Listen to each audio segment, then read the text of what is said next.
But it is what it is. We're going to check it out and support our brothers from Philly and Jersey. Stand up, man. This is great for the culture, man.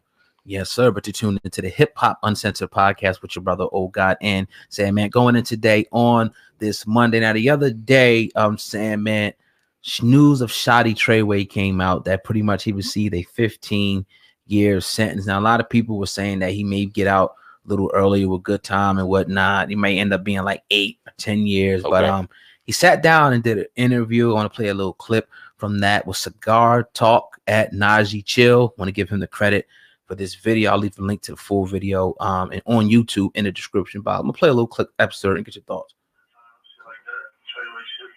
For sure. Yo, how are you, brother? You know what I'm saying? I'm like, I know I hear from you sometimes. I just want to, check on my man. Just how are you, dog? I'm all right. I'm good spirits.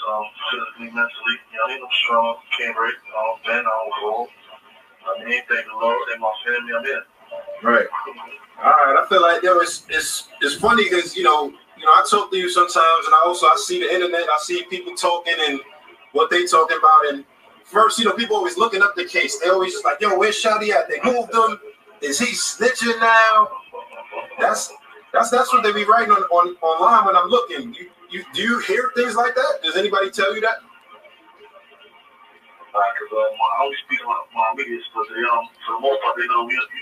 That's not even in my DNA. I don't know how to do that. I couldn't tell on anybody. But I never do that. Never. All right. Obviously your case has been so publicized, man, this whole thing, and from where you guys have come from, just being on top of the rap game to where it's at now. Like, when you think of just how everything kind of unfolded, what do you think about? Like, do you think about that? Somewhat, but I don't think it's over. So it's just another phase in my life, another phase in the story to portray with it. But it's not over. So I won't be able to say that I agree with a lot of people, Yeah.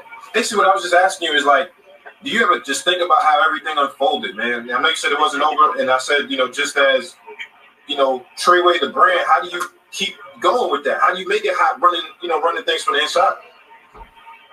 I'm just with a team, a strong team behind me, man. I have artists that was signed prior to this, that are still showing the effort, like, they want to stick with the brand and they want to help us grow, and I want to help them grow. It's just about meeting each other halfway, It's all about, I did it once, I'll definitely be able to do it again. I'm a talented artist, just like I had, 6ix 9ine around, so it's not, like, it's not over. The music industry is all about talent, and I have plenty of it to go around, Yeah. So yeah, he also, went on to say, they asked him about banging 6ix 9ine's baby mom. He pretty much denied it and everything like that. SamAnt, what do you think about this? Once again, Rap Radar Cigar Talk, shout out to them for this clip right there. What do you think about him denying, the snitching and saying that it's not over? He's still going to be, working. He has artists and stuff signed to him. Smart. First and foremost, whoever set that up, the publicist, y'all need to holler at us. Emails in the description box. God damn, getting interviews, podcasts from jail from somebody and asking questions the way they doing it. Yeah, it definitely is. But yeah, man, that's crazy to even be able to hear it as candid as we were able to hear it.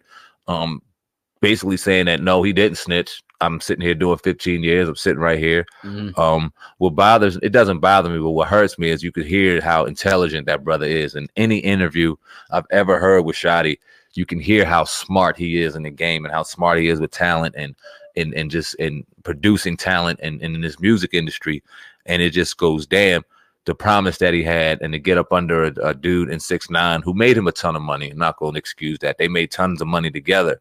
But just knowing just to doing that stuff behind the scenes, that was no good because his DNA ain't the same as your DNA.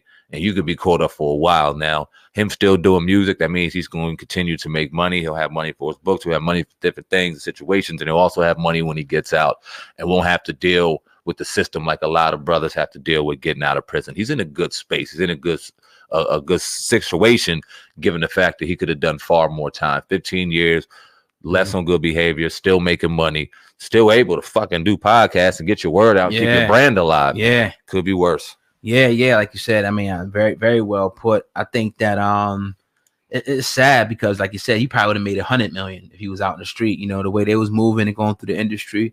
But you know, we did have news today that Tekashi 6ix9ine's trial will be delayed another week. I think he went out like a soldier, man. He took his time on the chin. He sat down in there getting big as hell. Only look the same dude no more. You know what I mean? So yeah, smart dude, but just made some bad decisions. It's a lot of prisons filled with geniuses, you know, smart people who made a lot of bad decisions. That's what it comes down to in life. And maybe, you know, he grew up and there's no excuses for the actions that he was convicted of. But maybe these guys, a lot of people grow up in these conditions where they don't know anything different, you know, but to, you know, do what they do and get caught up in the street life and whatnot. So it's almost like a catch-22 with that whole situation. But what's the best for him, man? You know, you got to sit behind bars and learn from that. And definitely got some life left. Let me ask you this, because, you know, Treyway and that whole brand, they try to destroy that at all costs and set that shit on fire and let it go. So you aren't going to be signing Treyway or anything like that, do I believe? So do you think he has any aliases or brand or labels underneath another name that we don't know about that he's possibly doing talent? What talent in particular or exactly does he have out here on the street? Because I believe him, right? But just how is that being constructed? I do know he did have a few people, you know, other than 6ix9ine.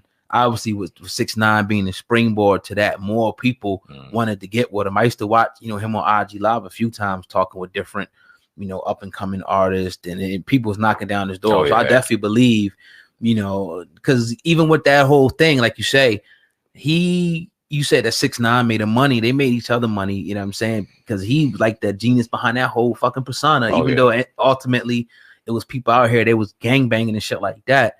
You could tell like he was the mastermind behind this whole shit. Like 6ix9ine is just a fucking duck. Yeah. You know what I mean? A puppet on a string and shit. You know what I mean? So yeah, that dude's the mastermind. He's smart.